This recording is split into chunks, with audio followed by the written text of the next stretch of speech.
आज हम आगे क्वेश्चन सोल्व करेंगे। क्वेश्चन नंबर यहाँ पर 82 है, refer to the given figure. हमें यहाँ पर ये नीचे फिगर दी गई है, इसको हमें देखना है।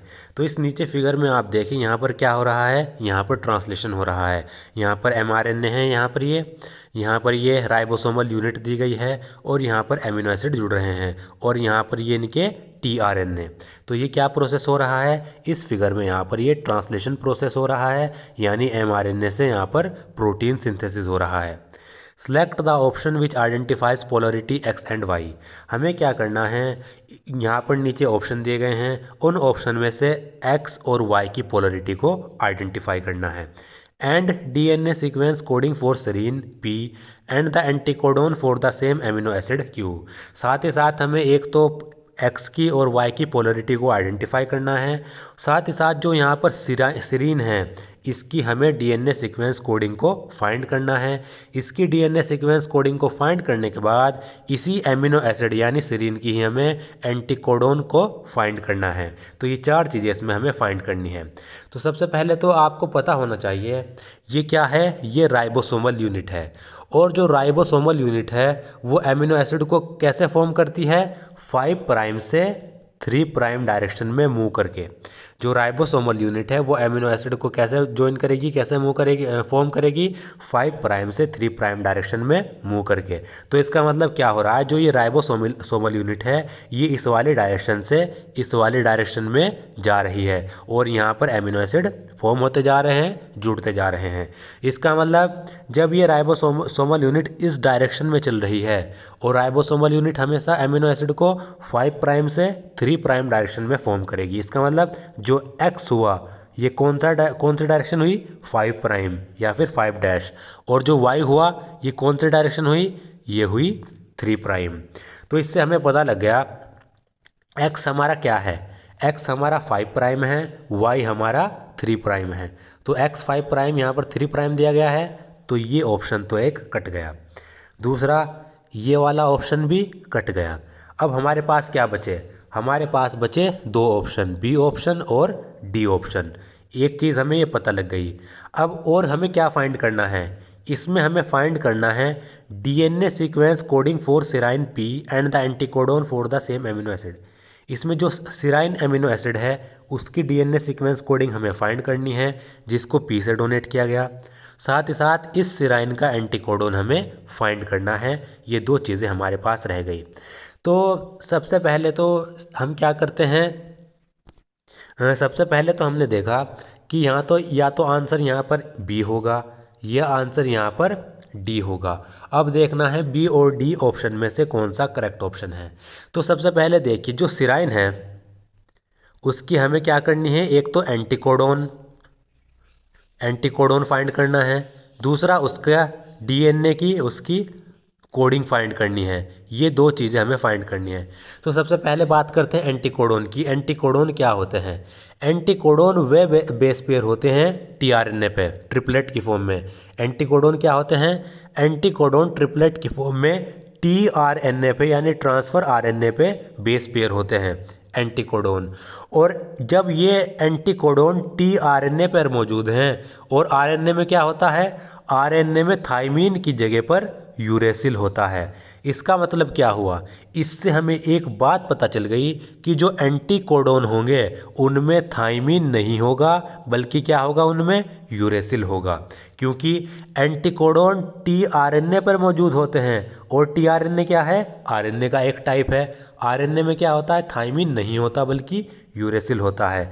तो यहाँ पर एंटीकोडोन में टीआरएनए में एंटीकोडोन में थाइमीन एब्सेंट होगा, यूरेसिल वहाँ पर मौजूद होगा। तो यहाँ पर अगर हम देखें इन दो में बी और डी में अगर हम देखें, इसमें यहाँ पर ये क्यू क्या है, क्यू यहाँ पर एंटीकोडोन है। क्यू क्या है, क्यू यहाँ पर एंटीकोडोन है। अब एंटीकोडोन में मैंने क्या बताया, थाइमीन नहीं हो सकता। तो यहाँ पर बी ऑप्शन में क्या दे दिया गया, बी ऑप्शन में यहाँ पर थाइमीन दे दिया गया। एंटीकोडोन में कभी भी थाइमीन नहीं होता क्योंकि वो टीआरएनए पर होते हैं। आरएनए में थाइमीन एब्सेंट होता है, यूरेसिल प्रेजेंट होता है।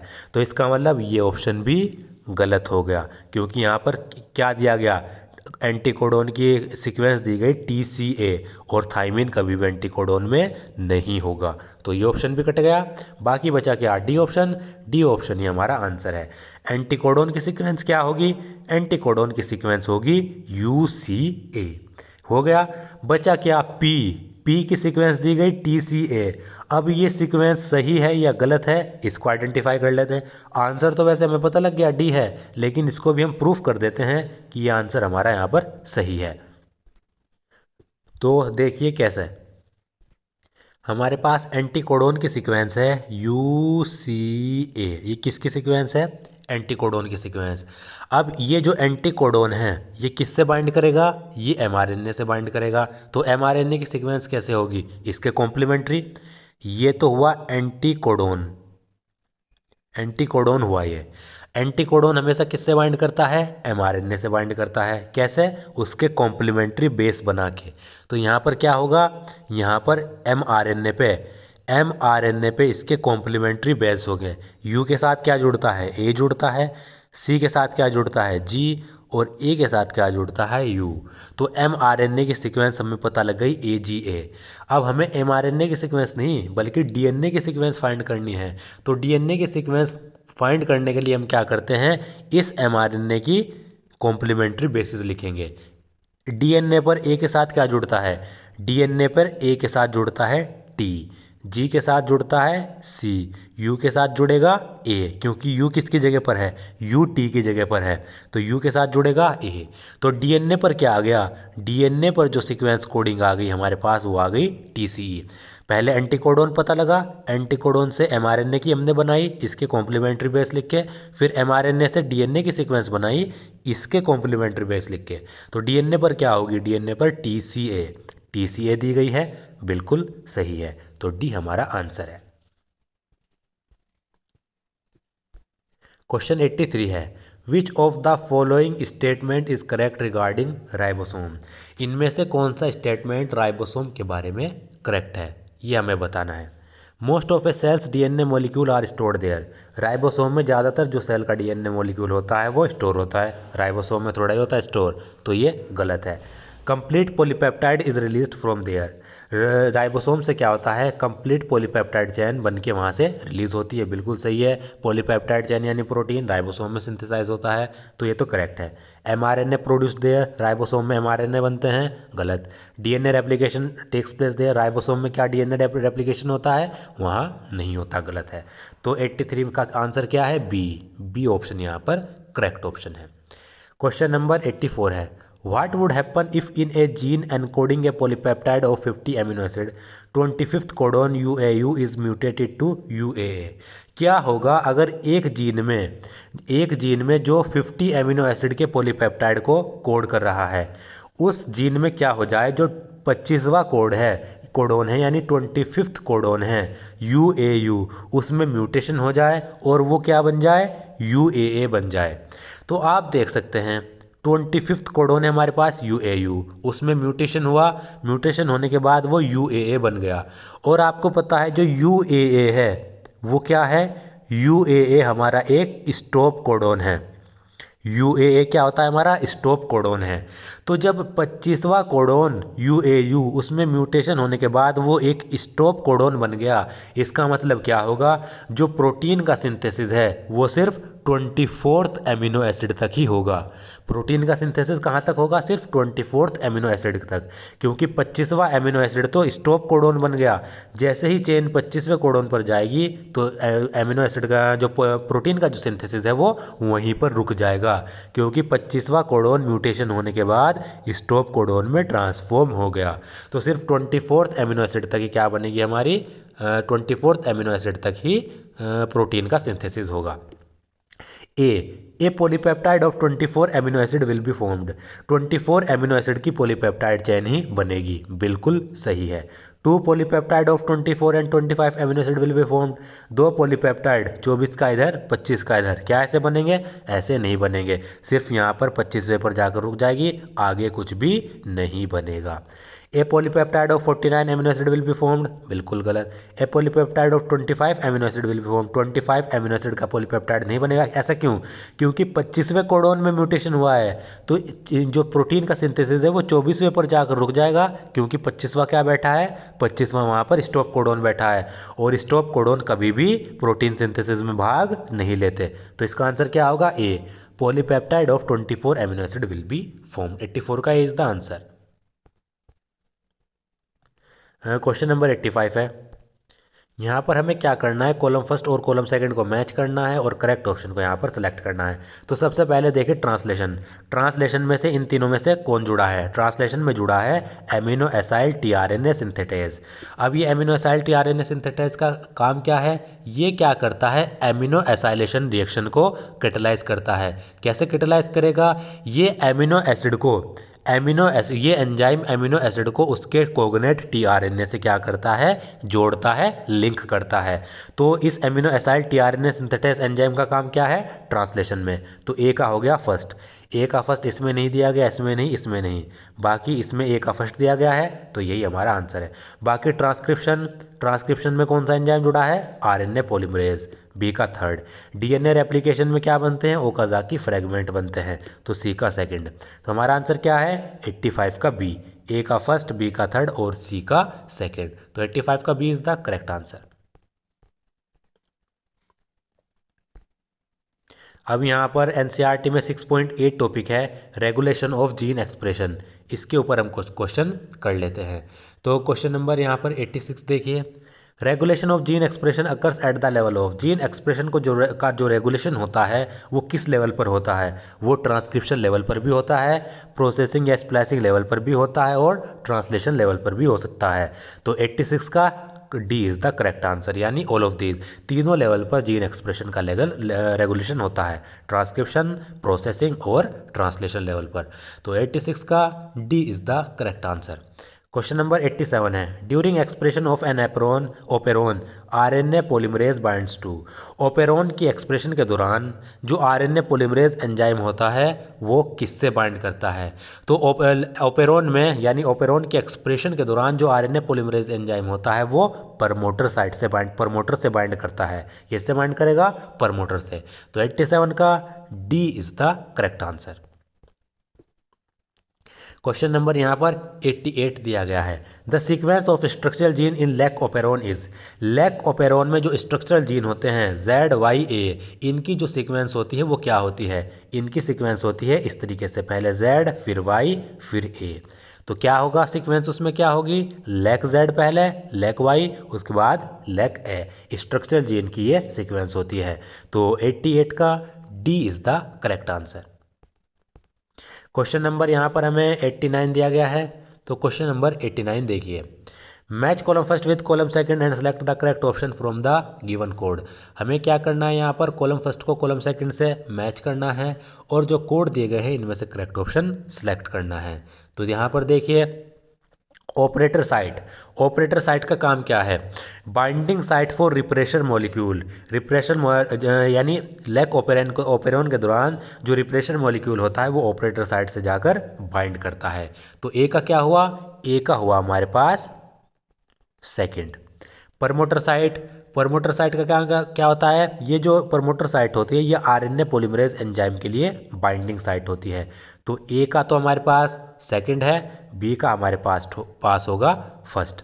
रेगुलेटर जीन, रेगुलेटर जीन क्या करता है, कोड्स फॉर रिप्रेशर मॉलिक्यूल, ये रिप्रेशर मॉलिक्यूल के लिए कोड करता है। तो सी का फोर्थ, ए का सेकंड था, बी का फर्स्ट था, सी का हमारे पास फोर्थ था, बाकी बचा स्ट्रक्चरल जीन। स्ट्रक्चरल जीन क्या करते हैं, प्रोटीन या एंजाइम के लिए कोड करते हैं। तो डी का हो गया हमारे पास फर्स्ट। ये हमारे पास यहाँ पर मैच आए, इनको हम यहाँ पर देख लेते हैं। तो यहाँ पर देखिए ए का सेकंड, ए का सेकंड इसमें नहीं है, बी का फर्स्ट, बी का फर्स्ट है हमारे पास, इसमें नहीं दिया गया, बाकी दोनों में बी का फर्स्ट है। सी का फोर्थ, सी का फोर्थ हमारे पास इसमें नहीं दिया गया। डी का फर्स्ट, डी का यहाँ पर होगा थर्ड। तो डी का थर्ड, क्योंकि यहाँ पर डी का क्या था, डीएनए रेप्लिकेशन। ये इसमें देखिए जो हमारे पास डी था स्ट्रक्चर जीन, उसका काम क्या था, कोड्स फॉर प्रोटीन या एंजाइम। तो डी का यहाँ पर थर्ड था। तो इससे हमारा आंसर क्या आया, इससे हमारा आंसर निकला बी ऑप्शन, 89 का B is the correct answer. A का सेकंड, बी का फर्स्ट, सी का फोर्थ और डी का थर्ड, तो 89 का B is the answer. Question number 90 है the given figure shows lac operon and its functioning. ये जो हमारे पास यहाँ पर फिगर दी गई है ये लैक ओपेरोन को शो करती है और उसकी फंक्शनिंग को शो करती है। Select the option which correctly labels A B X Y and Z. इसमें हमें क्या करना है, इन ऑप्शन को सिलेक्ट करना है और फाइंड करना है ए बी एक्स वाई और जेड को यहाँ पर फाइंड करना है। तो देखिए यहाँ पर जो ये दिया गया है ए, ये क्या होता है, ये होता है रिप्रेसर। क्या होता है, रिप्रेसर। तो ए में रिप्रेसर इसमें भी है, इसमें नहीं है, तो ये ऑप्शन तो कट गया। ए हमारे पास क्या है, रिप्रेसर। और जो ये बी है ये क्या होता है, ये होता है इंड्यूसर। क्या कहलाता है, ये इंड्यूसर कहलाता है। तो बी हमारे पास इंड्यूसर है। और यहाँ पर एक्स, एक्स क्या है, एक्स होता है हमारे पास बीटा गैलेक्टोसाइडेज।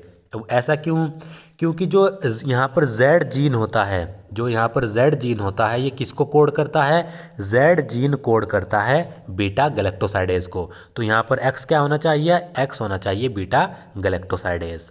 और जो Y जीन होता है ये किसको कोड करता है, Y जीन कोड करता है परमीज को। तो यहाँ पर Y होना चाहिए यहाँ पर परमीज।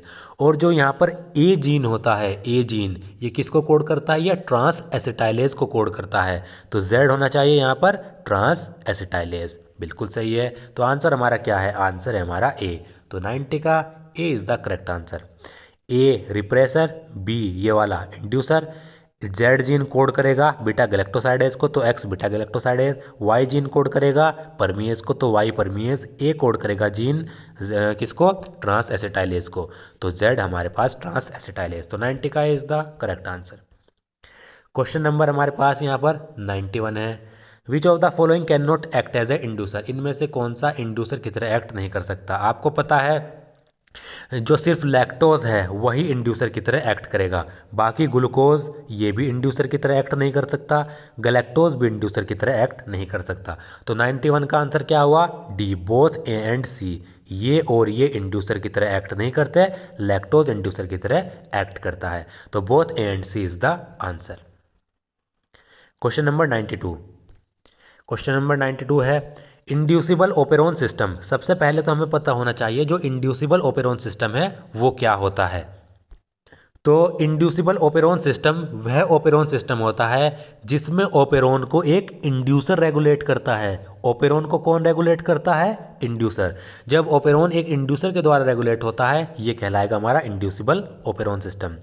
तो इसमें देखिए inducible operon system usually occur in pathway. जो इंड्यूसिबल ओपेरोन सिस्टम होता है वो जनरली कौन से पाथवे में होता है, वो होता है जनरली कैटाबोलिक पाथवे में। ये आपको याद रखना है, inducible operon system generally catabolic pathway में होगा। तो फर्स्ट में क्या आएगा, कैटाबोलिक। तो यहाँ पर एनाबोलिक दिया गया है, ये ऑप्शन तो यहाँ पर कट गया। और इसमें एनाबोलिक दिया है, ये वाला ऑप्शन भी यहाँ पर कट गया, बाकी बचा सी और D. Nutrient molecule serve as second to stimulate production of the enzyme necessary for their breakdown. Inducible operon system में क्या होता है, जो न्यूट्रिएंट मॉलिक्यूल होते हैं वो किस तरीके से सर्व करेंगे, वो सर्व करेंगे इंड्यूसर की तरह। किस तरीके से, इंड्यूसर की तरह। न्यूट्रिएंट के मॉलिक्यूल कैसे सर्व करेंगे, इंड्यूसर की तरह, जिससे कि एंजाइम का प्रोडक्शन हो सके, किसके लिए, ब्रेकडाउन के लिए। तो सेकंड में आएगा इंड्यूसर। तो ये ऑप्शन भी हमारा कट गया, आंसर हमें पता लग गया सी है। Genes for inducible operon are usually switched third and the repressor is synthesized in an form.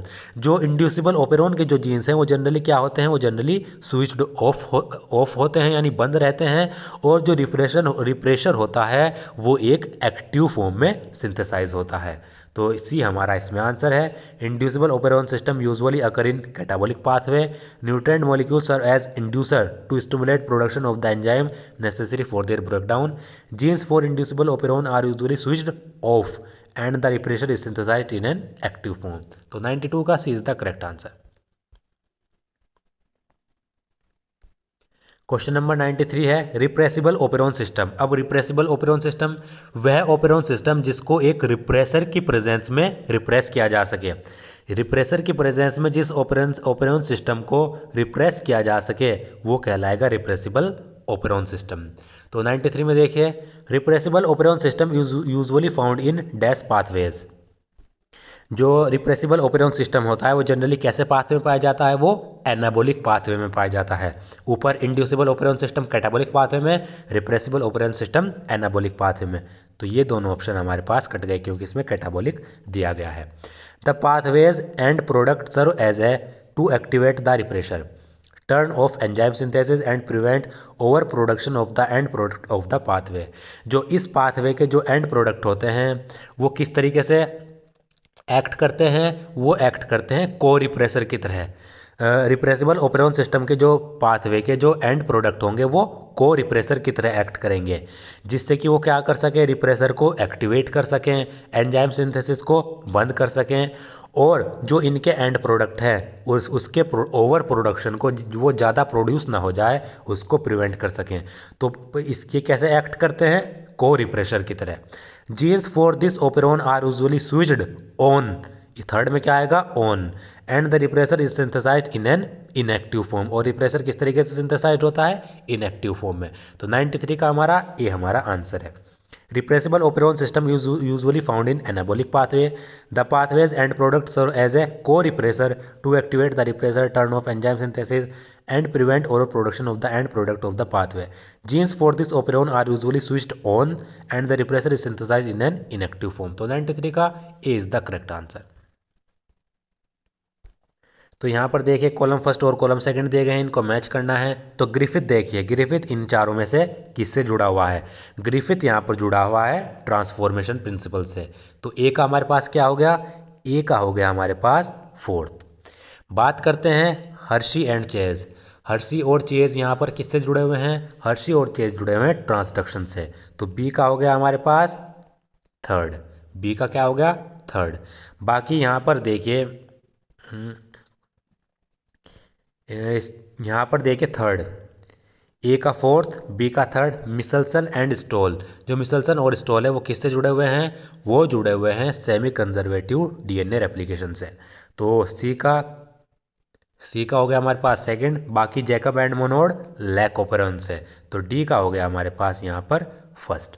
तो इन ऑप्शन में से अगर हम देखें, चारों में से, चारों ऑप्शन में अगर हम देखते हैं तो इस ए का फोर्थ किस में है, ए का फोर्थ इसमें नहीं है और इसमें नहीं है, बाकी दोनों में ए का फोर्थ है। बी का थर्ड इसमें नहीं है, तो ये ऑप्शन भी कट गया। आंसर हमारा क्या हो गया, ए का फोर्थ, बी का थर्ड, सी का सेकंड एंड डी का फर्स्ट। डी का यहाँ पर ये फर्स्ट। तो 94 का A is the correct answer. अब एनसीईआरटी में अगला टॉपिक है ह्यूमन जीनोम प्रोजेक्ट। इसके ऊपर हम क्वेश्चन यहाँ पर कर लेते हैं। Human genome consist of approximately, human genome में अप्रोक्सीमेटली कितने बेस पेयर होते हैं, यहाँ पर ये हमें बताना है। तो ह्यूमन जीनोम में अप्रोक्सीमेटली 3 × 10⁹ बेस पेयर होते हैं। तो 95 का A is the correct answer, 3 × 10⁹ base pair. Question number 96 है, estimated number of gene in human beings is. Human beings में लगभग कितने जीन होते हैं, तो ह्यूमन जीन में लगभग होते हैं 20,500 यानी 20,500 जीन्स। तो 96 का C is the correct answer. 97 which of the following statement regarding human genome is incorrect. 4 statement दिए गए हैं ह्यूमन जीनोम के बारे में, तो इनमें से इनकरेक्ट स्टेटमेंट कौन सा है वो यहाँ पर हमें बताना है। Human genome consist of 3 × 10⁹ base pair and about 20,500 gene. बिल्कुल सही, ह्यूमन जीनोम में लगभग 3 × 10⁹ बेस पेयर होते हैं और 20,500 जीन्स होते हैं। The orange gene size is 3000 base pair, और ऑरेंज जीन का जो साइज होता है वो 3000 बेस पेयर होता है। And dystrophin is the largest known human gene, और डिस्ट्रोफिन सबसे लार्जेस्ट ह्यूमन जीन है। बिल्कुल सही है। Chromosome 1 contain maximum 2968 number of gene and Y chromosome has the least 231 number of gene. Chromosome 1 में मैक्सिमम 2968 नंबर ऑफ जीन होते हैं, Y chromosome में सबसे कम 231 नंबर ऑफ जीन होते हैं। बिल्कुल सही है। रिपीटेड और repetitive sequence are not present in human gene. जो रिपीटेड सीक्वेंसेज होते हैं वो ह्यूमन जीन में प्रेजेंट नहीं होते हैं। बिल्कुल गलत। क्यों? क्योंकि जो रिपीटिटिव सीक्वेंस होते हैं या रिपीटेड जो जीन्स होते हैं वो ह्यूमन जीनोम के लार्ज पोर्शन को बनाते हैं। ह्यूमन जीनोम के क्या बनाएंगे? लार्ज पोर्शन को बनाएंगे। तो उसमें प्रेजेंट तो होंगे ही बल्कि लार्ज पोर्शन को भी बनाएंगे। तो इसके बारे में गलत स्टेटमेंट दिया गया है। तो इनकरेक्ट स्टेटमेंट में हमें सेलेक्ट करना था। तो 97 का D is the answer. Question number 98, select the correct option that correctly fill in the blanks first to fourth. First to fourth हमें फिल इन द ब्लैंक्स करने हैं। तो पहला देखिए, less than dash of genome represent structural gene that code for protein. जो human genome है उसमें से कितने परसेंट से कम जो जीन्स जीनोम होते हैं, कितने परसेंट से कम क्या करते हैं, प्रोटीन को कोड करते हैं, वो हमें बताना है। तो इसमें आएगा 2%। कितना? 2%। पहले में 2%। 2% से भी कम जीनोम क्या करेंगे? प्रोटीन को कोड करेंगे। तो पहले में आ गया 2%। Chemical substance that bind with repressor and convert it into a non DNA binding state is. हमें उन केमिकल सब्सटेंसेस का नाम बताना है जो रिप्रेसर से बाइंड कर देते हैं और इसको एक नॉन डीएनए बाइंडिंग स्टेट में कन्वर्ट कर देते हैं। वो कहलाते हैं इंड्यूसर। क्या कहलाते हैं हमारे? इंड्यूसर। सेकंड में आ गया inducer. In prokaryote during replication RNA primer is removed by third. Prokaryote में रेप्लिकेशन के दौरान जो आरएनए प्राइमर होता है वो किसके द्वारा रिमूव किया जाता है? वो किया जाता है डीएनए पॉलीमरेज फर्स्ट के द्वारा। डीएनए, इसको हम पी फर्स्ट लिख देता हूँ, डीएनए पॉलीमरेज फर्स्ट के द्वारा। Whereas in eukaryote it is removed by, जबकि यूकैरियोट में ये किसके द्वारा रिमूव होता है?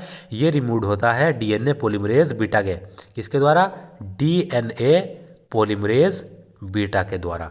तो फर्स्ट में 2%, सेकंड में इंड्यूसर, थर्ड में डीएनए पॉलीमरेज फर्स्ट, फोर्थ में डीएनए पॉलीमरेज बीटा। तो यहाँ से हम ऑप्शन को इनको सेलेक्ट कर लेते हैं। ये ऑप्शन यहाँ पर हमें दी गई हैं। पहले में क्या था हमारा? 2%। 2% सिर्फ इसमें है, बाकी किसी में भी 2% नहीं है। दूसरे में इंड्यूसर था, इंड्यूसर। तीसरे में डीएनए पॉलीमरेज फर्स्ट, चौथे में डीएनए पॉलीमरेज बीटा। तो हमारा आंसर क्या है? हमारा आंसर है यहाँ पर सी। 98 का C is the correct answer. पहले में 2%, पहले में 2%, दूसरे में इंड्यूसर, तीसरे में डीएनए पॉलीमरेज फर्स्ट, चौथे में DNA polymerase beta. Question number 99 है, 6.10 टॉपिक है डीएनए फिंगरप्रिंटिंग, इसके ऊपर है। Arrange the various step of DNA fingerprinting technique in the correct order. यहाँ पर हमें 6 स्टेप दिए गए हैं। इन 6 स्टेप में से हमें क्या करना है? इनको करेक्ट ऑर्डर में यहाँ पर सिलेक्ट करना है। तो सबसे पहले देखिए, separation of DNA fragment by electrophoresis ये दिया गया है। Digestion of DNA by restriction endonuclease, restriction endonuclease के द्वारा डीएनए का डाइजेशन फ्रेगमेंट में तोड़ने के लिए। Hybridization using labelled VNTR probe, isolation of DNA, detection of hybrid DNA fragment by autoradiography, transferring the separated DNA fragment to nitrocellulose membrane. तो ये हमें यहाँ पर 6 स्टेप दिए गए हैं। इन 6 स्टेप में से हमें इनको करेक्ट सीक्वेंस में यहाँ पर सिलेक्ट करना है। तो सबसे पहले आप देखिए, सबसे पहले डीएनए फिंगरप्रिंटिंग में क्या किया जाएगा? डीएनए को आइसोलेट किया जाएगा, डीएनए को निकाला जाएगा। तो सबसे पहले क्या आएगा? Isolation of DNA. First number पे क्या आएगा? आइसोलेशन ऑफ डीएनए, यानी फोर्थ। इसमें नहीं है फोर्थ, इसमें नहीं है, बाकी इसमें है। बाद में सबसे लास्ट में क्या आएगा? सबसे लास्ट में क्या किया जाता है? डीएनए फ्रेगमेंट के को डिटेक्ट किया जाता है ऑटो रेडियोग्राफी से।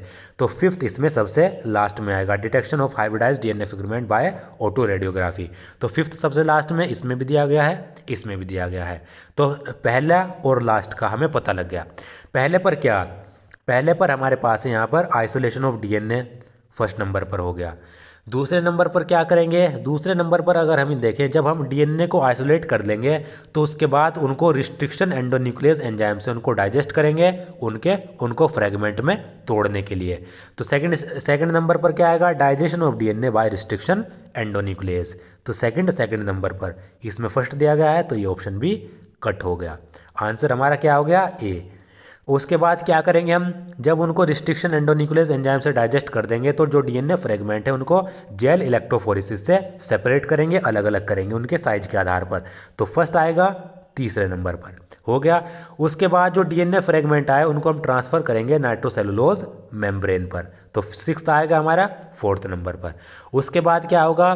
लेबल्ड वीएनटीआर प्रोब से इसका इस्तेमाल करके उनका हम हाइब्रिडाइजेशन करेंगे। तो थर्ड आएगा फिफ्थ नंबर पर। Hybridization using labelled VNTR probe. उसके बाद लास्ट तो मैं आपको बता चुका, ऑटो रेडियोग्राफी किससे, डीएनए फ्रेगमेंट को हम डिटेक्ट करेंगे। Detection of hybridized DNA fragment by autoradiography, fifth आएगा लास्ट नंबर पर। तो ए इसका सीक्वेंस होगा, 99 का is the correct answer. Question number 100, match column first with column second and select the correct option from the given code. सबसे पहले देखिए Alex Jeffreys, Alex Jeffreys किससे जुड़े हुए हैं, एलेक्स जेफरीज यहाँ पर जुड़े हुए हैं डीएनए फिंगरप्रिंटिंग से। तो ए का क्या हो गया, ए का हो गया थर्ड, इसमें नहीं है, इसमें नहीं है। बाकी अगर हम बात करें जो एफ सेंगर हैं, एफ सेंगर को अगर हम छोड़ दें तो जैकब एंड मोनोड तो हमें पता ही है, जैकब एंड मोनोड किससे जुड़े हुए हैं, ये जुड़े हुए हैं लैकोपेरोन से। तो सी का हो गया फर्स्ट, सी का फोर्थ इसमें दिया गया है, तो ये ऑप्शन भी कट हो गया। पहले में वो करने जो हमें पता है, जैकब और मोनोड लैकोपेरोन से जुड़े हुए हैं। बाकी एफ सेंगर जुड़ा हुआ है एनोटेटेड डीएनए सीक्वेंस से, किससे, सेकंड से। F Sengar annotated DNA sequence से जुड़े हुए हैं। और जो एवरी मैक्लोइड और मैकार्थी है वो ट्रांसफॉर्मिंग प्रिंसिपल से एसोसिएटेड है। तो डी का हो गया हमारे पास फोर्थ। तो 100 का हमारे पास आंसर क्या है, 100 का B is the correct answer. A का थर्ड और बी का सेकंड, बी का सेकंड, सी का फर्स्ट और यहाँ पर डी का हमारे पास फोर्थ। तो ये हमारा आंसर 100 का B is the correct answer. तो दोस्तों अगर आपको ये पीडीएफ चाहिए और इस पीडीएफ में इसकी आंसर की भी है और साथ ही साथ इसमें सॉल्यूशन भी दिए गए हैं, हिंट्स एंड सॉल्यूशन भी दिए गए। अगर आपको ये पीडीएफ चाहिए तो इस वीडियो के डिस्क्रिप्शन बॉक्स में एक टेलीग्राम चैनल का एक लिंक है, उस टेलीग्राम चैनल को ज्वाइन करें और इस पीडीएफ को आप वहाँ से डाउनलोड कर सकते हैं।